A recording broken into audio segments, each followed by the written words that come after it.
호세아서 말씀은 총 14장으로 구성이 되어 있습니다. 14장으로. 근데 이 호세아서 말씀이 14장으로 구분되어 있지만 크게 두 뭉탱이로 나눠줄 수 있어요. 두 개로, 두 부분으로 구분이 되는데 우리가 1장 1절부터 3장 5절까지니까 1장부터 3장까지가 한 뭉탱이고 한 묶음이고, 그 다음에 오늘 읽는 4장부터 14절 끝장까지가 또 다른 한 묶음이라고 생각하시면 됩니다. 자, 1장부터 3장은 전반부잖아요. 이 전반부의 말씀은 여러분 우리가 말씀 읽어 나가면서 굉장히 쇼킹한 이야기였다 그랬잖아요. 호세아 선지자의 어떤 가정사와 관련해서 하나님의 명령과 그에 따른 북이스라엘을 향한 하나님의 경고를 담고 있는 것이 1장부터 3장 초반부의 말씀입니다. 자, 그러고 나서 이 후반부, 전반부에 의해서 후반부는 4장부터 14장 끝장까지라 그랬잖아요. 이 끝장은 본격적으로 하고자 하시는 말씀이 하나님이 어떤 말씀이냐면 북이스라엘 백성의 심각한 타락에 대한 어떤 하나님이 그들의 타락에 대해서 지적하시고 경고하시고 또 용서와 회복에 대한 내용을 담고 있는 것이 4장부터 14장까지입니다. 자, 이 4장 우리가 읽었는데 이 4장은요. 우선 1절부터 3절 말씀이 이 4장부터 14장 이 전체 후반부 말씀의 서론이라고 보시면 될 것 같아요. 자, 하나님의 말씀을 경청할 것과 이스라엘의 죄악으로 말미암아 자연까지 이 쇠잔해질 것이라고 하나님께서 고발하시는데 1절이 어떻게 시작합니까? 1절 한번 보세요. 1절에 뭐라고 얘기해요? 이스라엘 자손들아 뭐 하래요? 여호와의 말씀을 들으라 이렇게 해요. 이스라엘 자손들아 여호와의 말씀을 들으라. 네? 자, 보통 여러분 우리나라 말의 어수는 이스라엘 자손아 여호와의 말씀을 들으라 이러지만 이 히브리어는 어떠냐면 들으라 이게 먼저 나와요. 들으라 이스라엘 자손들아 여호와의 말씀을. 네? 자, 이 들으라라고 하는 이 말씀은 뭐냐면 하나님의 말씀에 순종하라고 하는 명령이자 어떤 촉구라고 보시면 될 것 같아요. 네? 하나님의 말씀에 순종하라 이런 말씀이거든요. 하나님의 백성들이 짓는 죄의 여러분 가장 그 시점 출발점은 뭐냐면 하나님의 말씀을 듣지 않는 거예요. 하나님의 말씀을 외면하고 불순종하는 것입니다. 그것이 여러분 시발점이라면 그 종착점 끝나는 점도 뭡니까? 하나님의 말씀에 대해서 외면하고 불순종하는 거란 얘기예요. 그러니까 죄의 출발점과 끝은 뭐라고요? 하나님의 말씀을 듣지 않는 거라고 했습니다. 외면하고 불순종하는 거라고 그랬어요. 자, 그러면 하나님의 말씀을 듣지 않고 불순종하면 여러분 어떤 결과가 이룰까요? 하나님의 말씀에 대한 불순종이 개개인에게 재난과 환난으로 여러분 결과를 가져와요. 그리고 나서 어떻게 해요? 나라까지 결국은 망하게 됩니다. 1절, 2절 한번 보세요.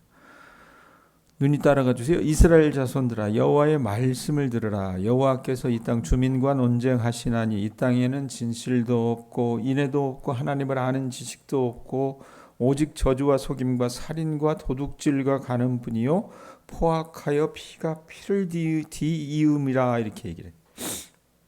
자, 북이스라엘 백성들이요 하나님의 말씀을 불순종했다 그랬죠. 외면했다 그랬잖아요. 들어야 할 하나님의 말씀을 듣지 않으니까 어떤 결과가 나타나냐면 자 보세요. 뭐라고 얘기합니까? 1절 후반부에 보면 이 땅에는 뭐래요? 진실도 없고 인애도 없고 하나님을 아는 지식도 없답니다. 하나님의 말씀을 외면하고 불순종하니까 있어야 할 것은 없고 없어야 할 것은 있게 되는 상황이 이제 그 나라 가운데 펼쳐지게 되는 거예요. 네? 자, 1절 다시 보세요. 뭐라고 얘기합니까? 여호와의 말씀을 들으라 이래 놓고 여호와께서 이 땅 주민과 뭐 하신대요? 논쟁하시나니 말싸움하시나니 이 말이 아니라 이 논쟁한다는 말은 히브리어 원어로 보면 뭐냐면 법정 용어인데 고소한다라는 뜻입니다. 이 백성, 북이스라엘 백성들이 하나님 앞에 잘못한 게 있어서 하나님께서 법정에서 그들을 고소하신다는 거예요. 재판할 때 사실관계는 여러분 어떻게 우리가 아주 정확하게 판단할 수밖에 없잖아요. 그냥 우리가 여러분 그냥 보니까 대충 보니까 이런 것은 있는 것 같고 저런 것은 없는 것 같으니 유죄다, 무죄다. 여러분 이런 판결은 여러분 내릴 수가 없습니다. 그런데 윤석열 정부는 그런 식으로 하더라고요. 나중에 어떻게 죄를 받으려고 그러는지 모르겠지만 아무리 여러분 심증적으로 확신이 있어도 그 증거가 없으면요, 증인이 없으면요, 유죄를 선고할 수가 없는 거예요. 없는 것은 여러분 정확하게 없는 것이고 있는 것은 정확하게 있는 것이라고 말입니다. 그거에 따라서 어떻게 해요? 법정에서 판결을 하는 거예요. 그런데 하나님의 말씀을 듣지 않으니까 어때요? 있는 것이 없게 됩니다. 근데 없게 된다는 것도 한번 보세요. 1절 후반전에 보면 이 땅 주민과 여호와께서 어떻게 논쟁하시나니 그래놓고 이 땅에는 뭐가 없대요? 진실도 없고 인애도 없고 하나님을 아는 지식도 없다라고 얘기합니다. 없다라고 하는 말이 여러분 동일하게 3번이나 반복이 돼요. 그냥 여러분 이거 우리식의 어법으로 얘기하면 이 땅에는 진실도 인애도 하나님을 아는 지식도 없다라고 쓸 수 있는데 하나님이 여러분 그렇게 쓰지 않으셨어요. 어떻게 쓰셨어요? 진실도 없고 인애도 없고 하나님을 아는 지식도 없다 그랬습니다. 왜 그랬을까? 반복할 때는 히브리어에서는 여러분 어떤 의미다? 강조하는 의미라 그랬잖아요. 자, 진실은 하나님의 진리를 말합니다. 진실이 없다는 것은 여러분 북이스라엘에 바른 가치관이 없었다는 거예요. 바른 삶을 따르는 여러분 그런 어떤 모습들도 없었다는 얘기입니다. 인애는 뭐냐? 우리가 여러분 룻기 말씀을 가지고 얘기했을 때 인애는 여러분 헤세드라 그랬어요. 하나님의 약속에 기초한 그런 자비, 사랑을 말합니다. 인애가 없다라고 하는 것은 하나님의 사랑을 받고서도 받은 사랑과 상관없는 삶을 여러분 이 이스라엘 백성들이 살았다는 얘기입니다. 하나님을 아는 지식은 뭐냐? 여러분 우리가 책을 보고 그냥 어떻게 해요?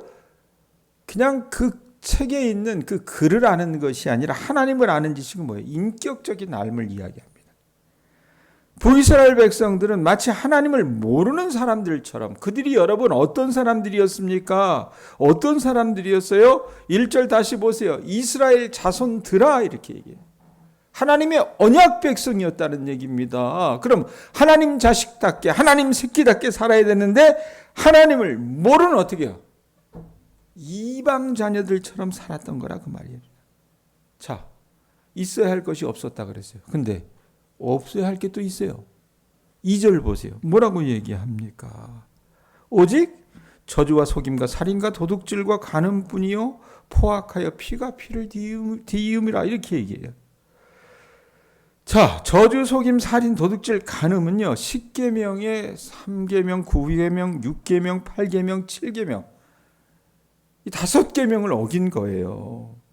자, 이런 죄들이 여러분 어떤 결과를 가져옵니까? 2절 뒷부분에 보면 포악하여 피가 피를 뒤음이라 라고 얘기를 해요.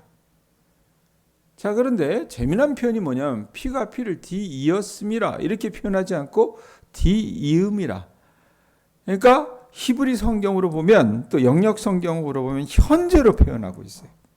이건 뭐예요? 과거에도 그랬고 지금도 계속되고 있다는 것을 말씀하시는 거예요. 사람들에게 있어야 할 것은 없고 없어야 할 것은 있게 될 때에 이제 어떤 결과가 그들에게 맞닥뜨리게 되는지를 3절부터가 이야기합니다. 3절 보세요. 뭐라고 얘기합니까? 그러므로 이 땅이 슬퍼하며 거기 사는 자와 들짐승과 공중에 나는 새가 다 어떻게 된대요? 쇠잔할 것이요 바다의 고기도 어떻게 된대요? 없어지리라. 자, 그 영향이 인간, 사람에게만 미치는 것이 아니라 어떤 결과를 도출합니까? 동물들, 바다의 물고기까지, 그러니까 온 자연 환경에 미치게 될 것이라고 얘기를 해요. 네? 3절 앞부분에 보면 그러므로 이 땅이 슬퍼하며라는 표현이 있는데 이 슬퍼하다라고 하는 표현은 뭐냐면 사람이 죽었을 때 어떻게 해요? 통곡하는 그런 의미를 말합니다. 땅이 어떻게 해요? 하나님의 말씀이 없을 때는 땅조차도 어떻게 합니까? 통곡하는 형상들이 나오게 된다고 말입니다. 그러니까 사람들이 하나님 앞에 범죄함으로 말미암아 이제는 어떻게 해요? 자연이 우리가 주변에 있는 이 자연 환경들이 고통스러워한다는 것은요. 사람들이 여러분 어떻게 해요? 세상과 분리되어 있지 않고 세상에 예속된 관계도 아니며 사람은 피조 세계를 대표한다는 그런 의미가 된다 그 말입니다. 자, 아담과 하와가 범죄했을 때 하나님께서 어떤 말씀하셨어요? 창세기에 보면 땅은 너로 말미암아 뭘 받는다 그래요? 저주를 받는다 그랬죠. 그리고 땅이 내게 그 저주를 받은 땅이 내게 뭘 갖다 내준다 그랬어요? 가시덤불과 엉겅퀴를 여러분 어떻게 낼 것이라 그랬습니다. 자, 이런 땅의 슬퍼함, 이 땅이 슬퍼하는 것은요, 고대보다 지금이 훨씬 더 심한 것 같아요. 여러분, 자연은요, 우리만 위해 존재하지 않고 우리 후손들을 위한 것이기도 합니다. 하나님과 바른 관계를 통해서 자연과의 바른 관계도 세워지게 돼 있거든요. 그런데 어떻게 인간이 그 자연을 어떻게 해요? 하나님 앞에서 바르게 살지 못하면 그 자연까지도 해치게 되는 주범이 된다고 말입니다. 자, 1절부터 3절이 제가 서론에 해당된다 그랬으면 4절부터 19절 말씀은 뭐냐면 제사장을 비롯해서 이스라엘 백성들이 어떻게 해요? 하나님의 말씀이 없으니까 어떻게 했습니까? 예? 스스로 타락해서 우상 숭배하고 타락의 길을 걷는 그것에 대해서 하나님께서 심판하시고 경고하시는 말씀이에요. 자, 4절 5절 한번 보세요. 그러나 어떤 사람이든지 다투지도 말며 책망하지도 말라. 내 백성들이 제사장과 다투는 자처럼 되었음이라. 너는 낮에 넘어지겠고 너와 함께 있는 선지자는 밤에 넘어지리라. 내가 내 어머니를 멸하리라. 자, 북이스라엘 백성들의 여러분 삶이 엉망이 된 것은 뭐 때문에 그렇습니까? 그들이 지도자였던 종교적인 지도자였던 제사장과 선지자들의 삶이 타락하기 시작하면서부터였습니다. 예? 백성들과 제사장은 말씀에 있는 것처럼 낮에 넘어지고요. 선지자는 밤에 넘어진다라고 진술해요. 제사장과 선지자는 하나님과 사람들 사이에서 중보자의 역할을 감당하는 사람들이에요. 제사장은 사람 편에서 하나님께 중보하고 선지자는 하나님 편에서 사람들에게 중보자의 역할을 했었는데 그들은 북이스라엘을 하나님 앞에 세우는 두 개의 큰 기둥과도 같았어요. 그러나 이들이 여러분 튼튼한 기둥이 아니라 어떻게 해요? 우리 나무 오래되면 어때요? 썩잖아요. 썩은 고목같이 된 겁니다. 그러니까 백성들과 종교자 지도자들의 형편없는 삶을 보신 하나님께서 이제 결론으로 뭐라고 얘기하십니까? 5절 뒷부분에 보면 뭐라고 그래요? 내 어머니를 멸하겠다라고 얘기해요. 내 어머니는 뭐예요? 나라를 말하는 겁니다. 북이스라엘을 하나님께서 멸망시키겠다라고 얘기하는 겁니다. 그래서 하나님께서 탄식하시는 게 6절이에요. 6절 보세요. 6절 보면 뭐라고 얘기합니까? 내 백성이 뭐가 없으므로? 지식이 없으므로 망하는도다. 내가 지식을 버렸으니 나도 너를 버려 내 제사장이 되지 못하게 할 것이요. 내가 하나님의 율법을 잊었으니 나도 내 자녀들을 잊어버리랴. 이렇게. 예? 여러분, 제사장이 하나님을 올바르게 알지 못하니까요. 내 백성이 지식이 없으므로, 이 한역 성경은 지식이 없다 이렇게 얘기하지만 원어에 보면 그 지식이 없다 그래요. 그 지식. 그럼 그 지식이 뭐였어요? 하나님의 말씀에 대한 지식이 없는 거예요. 예?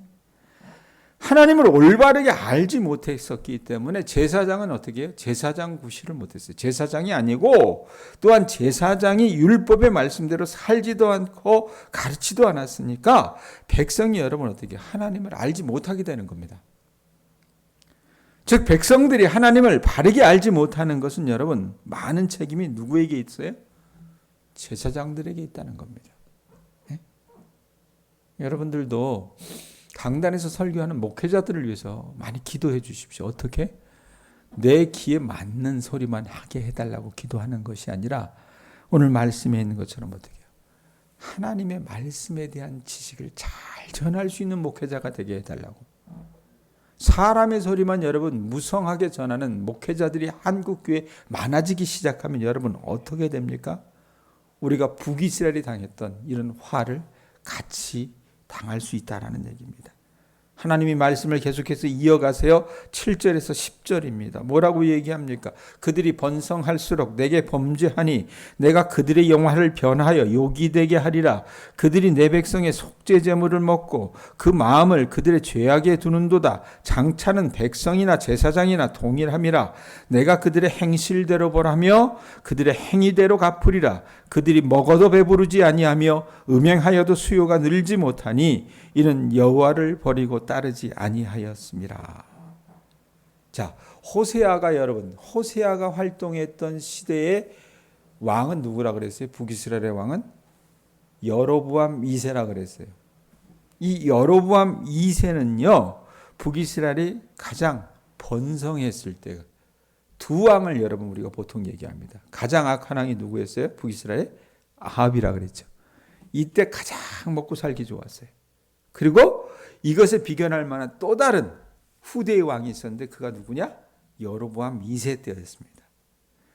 자, 아합 때는 어땠어요? 엘리야 선지자가 갈멜산에서 바알과 아세라 선지자 850명과 대결을 벌일 때에 여러분 엘리야 선지자는 여호와 바알 중에서 누가 하나님인지를 선택하라고 그 백성들에게 촉구합니다.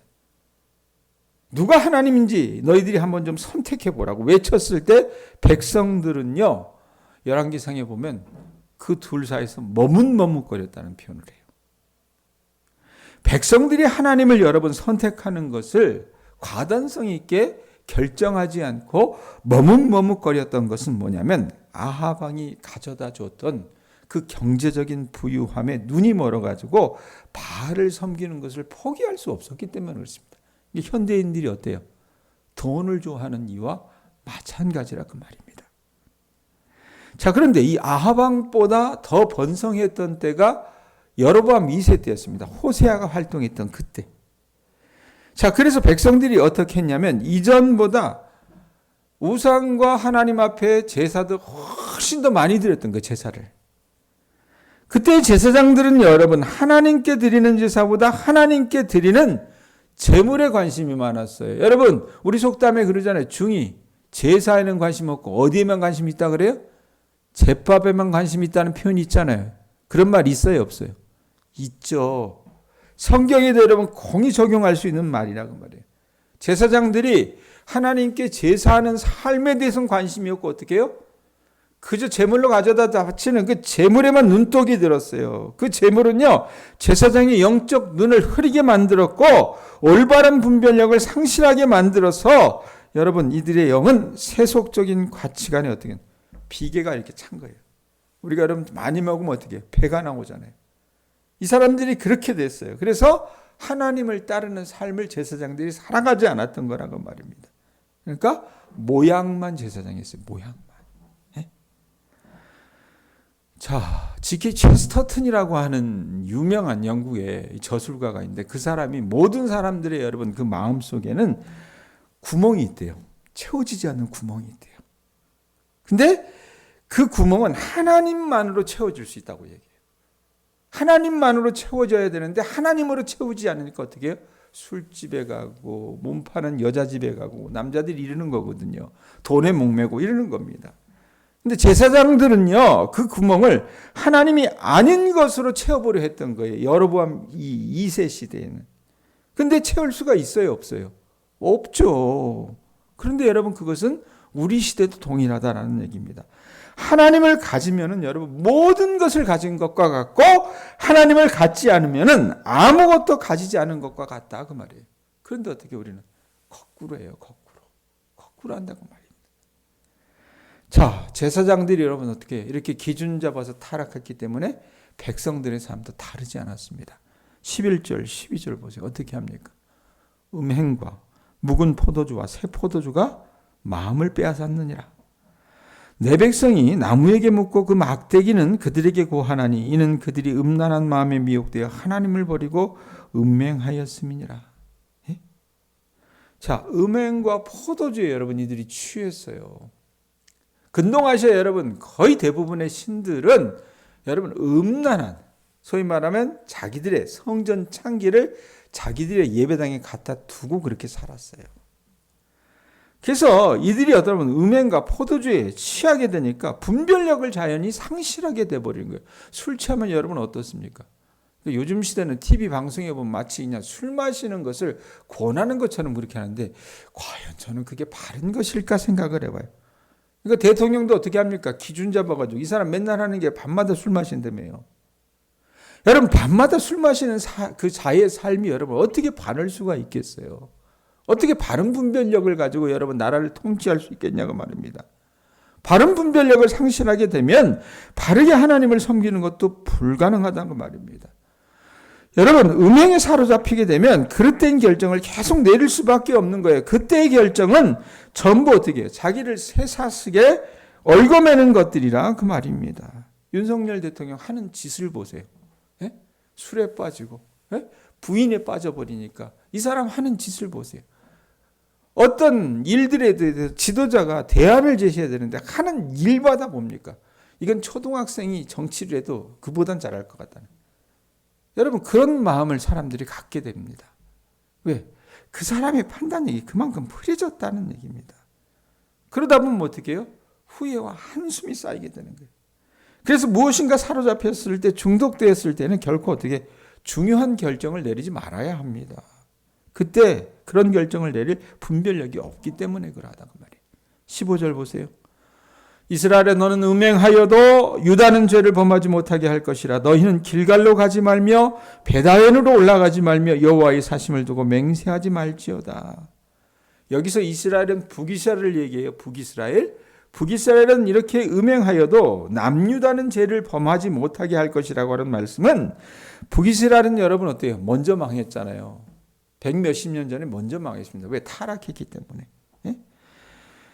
이 나라가 이렇게 우상숭배와 음란에 찌들어 타락의 길을 걷고 있을지라도 남유다는 같은 전철을 밟지 않았으면 좋겠다고 하나님이 피력하신 하나님의 어떤 기대와 소망입니다. 왜냐하면 유다에는 그래도 하나님께서 정해주신 예배 장소인 예루살렘 성전이 있었잖아요. 그 성전이 있었고 하나님과 다윗이 맺은 언약이 그 근저에 흐르고 있었기 때문에 하나님이 그런 기대를 말하십니다. 그러면서 세 가지를 말해요. 세 가지. 뭐라고 얘기합니까? 첫째 보면은 첫째와 둘째가 어디로 가지 말라 그래요? 너희는 길갈로 가지 말며 베다웬으로 가지 말래요. 이 길갈이라고 하는 말 여러분 우리가 아시는 모르는데 지명인데 길갈이 뭐냐면 원뜻으로 보면 굴러가다라는 뜻이에요. 그러니까 이스라엘 백성들이 출애굽한 후에 요단강을 건너서 처음 그들의 진을 쳤던 장소가 여리고 동편의 땅인데 거기가 길갈이에요. 거기에서 하나님께서 할례를 베풀게 하셨는데 이 굴러가다, 이 길갈이라고 한 뜻이 뭐냐면 애굽의 수치를 어떻게 다 물러가게 해주셨다는 그런 의미를 가졌기 때문에 이 길갈, 굴러가다 이런 어떤 지명을 하나님께서 그 백성들에게 주어주시고 그걸 기억하게 하라고 하셨던 거예요. 그런데 어떻게 해요? 그 도시가 이름값을 못한 겁니다. 그 수치가 다 굴러가게 만들 것이라고 하나님께서 말씀해 주셨음에도 불구하고 다시 어때요?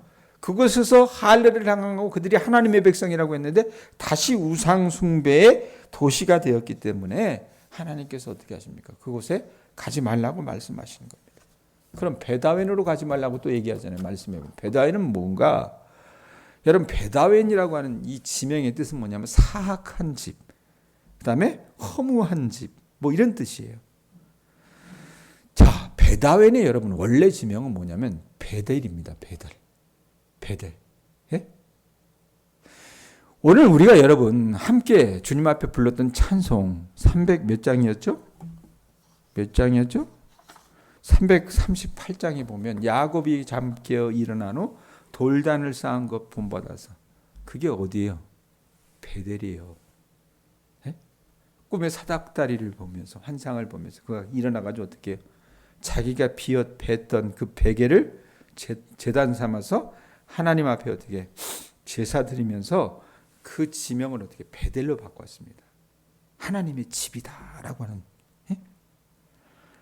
하나님의 집이라고 여러분 이름을 가졌던 그 베델이 우상 숭배가 창궐함으로 인해서 이제는 베다웬 사악한 집, 허무한 집이 되었다고 그곳에 하나님이 가지 말라고 얘기하는 거예요. 자, 그리고 또 하나님이 뭐라고 얘기하세요? 여호와의 사심을 두고 맹세하지도 말라고 얘기해요. 우상을 섬기면서 우상에게 맹세하고 하나님께도 맹세하는 이중 플레이를 하는 삶을 살아가지 말라는 얘기입니다. 우리 이거 좋아하잖아요. 하나님도 섬기고 돈도 섬기고. 그런데 하나님 그거 하지 말라는 얘기입니다. 왜? 구약 시대의 맹세는 오직 어디에만 해요? 하나님께만 하는 겁니다. 그런데 북이스라엘이 이 짓을 했어요. 그러니 나라가 망할 수밖에 없는 거죠. 그리고 마무리하는 것이 17절에서 19절이에요. 17절에 19절 한번 읽습니다. 시작. 에브라임이 우상과 연합하였으니 버려두라. 그들이 마시기를 다 하고는 이어서 음행하였으며 그들 부끄러운 일을 좋아하느니라.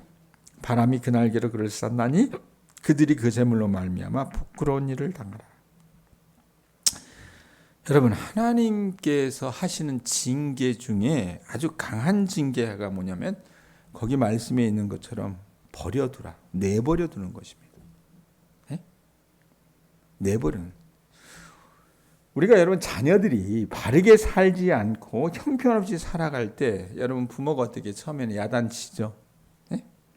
매를 들기도 합니다. 제재를 가하기도 해요. 그런 것은 여러분 어떻게 부모가 자녀에 대한 애정이 있기 때문에 그렇지 않아요? 근데 그러다가 도대체 말을 못 알아듣고 완전히 마이동풍하면 여러분 어떻게 해요? 내버려 둡니다. 그냥. 안 그래요? 그래서 사랑의 반대말은 뭐라 그래요? 미움이 아니라 뭐라 그래요? 무관심이라 그러잖아요. 네? 무관심이라 해요. 그것 자체가 아주 큰 징계라는 얘기입니다. 네? 특별히 우상과 연합하였으니라고 하는 말. 우상과 연합하였으니 하나님께서 내버려 둔다 그랬는데 이건 어떻게 해요? 이 연합하다라고 하는 말은 여러 가닥의 실로 짜는 것을 뜻하는 말입니다. 그러니까 북이스라엘 자손들이 하나님을 섬기는 줄, 우상을 섬기는 줄, 세속적 가치관의 줄, 음행의 줄 어떻게 해요? 한꺼번에 우리 새끼 꼬듯이, 새끼 꼬듯이 그들의 삶을 어떻게 꼬아가지고 이게 도대체 하나님을 섬기는 백성인지 우상을 섬기는 백성인지 판단을 못하는 거예요. 그 결론이 여러분 이렇게 났다는 얘기입니다. 말씀 어떻게 적용할까요, 여러분? 호세아 선지자가 피 맺힌 호소를 그 백성들에게 하고 있거든요. 하나님의 자녀들은 여러분 하나님을 알아가는 사람들입니다. 하나님의 자녀들은 여러분 돈으로 살고 밥으로 사는 것이 아니라 뭘로 살아야 돼, 백권사님? 하나님의 입에서 나오는 말씀으로 사는 거예요. 하나님을 알아야 사는 사람들이라고 말입니다. 지식으로 뿐만 아니라 지혜로도 알아가야 할 뿐만 아니라 믿음으로 삶을 알아가야 우리의 삶이 여러분 영혼에 잇대어진 것이 되고 하나님 안에서 어떻게 해요? 지어져 가는 것이 된다 그 말입니다. 그런데 우리가 하나님을 아는 것을 게을리하고 세상과 짝하기 시작하면 어떤 결과가 나옵니까? 이렇게 우리 삶에도 하나님이 우리를 내버려두는, 방치하는 결과를 초래할 수 있다는 얘기입니다. 여러분들이 이 땅을 살아나가시면서 무엇보다도 하나님의 말씀을 아는 일에 힘쓰는 주님의 자녀들 되실 수 있기를 축원드립니다. 기도하겠습니다. 하나님